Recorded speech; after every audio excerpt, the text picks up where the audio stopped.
practicing some yoga outside, getting some sunshine and just grounding myself down to the earth and spending time outside. I recently had my astrology chart done.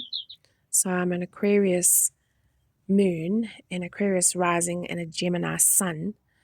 And apparently I don't have any earth in my chart. So that's why I'm doing yoga outside, grounding myself down to the earth. I found that the astrology chart was very interesting, very, very interesting, and gave some good pointers and some guidance. So if you're interested in astrology, I'll leave some contact details below. And another thing that came in my astrology chart was that I like to be creative. So another thing that I do besides yoga is I also make my own soaps and some natural products.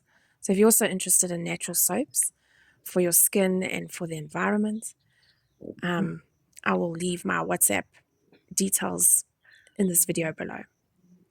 Thanks so much.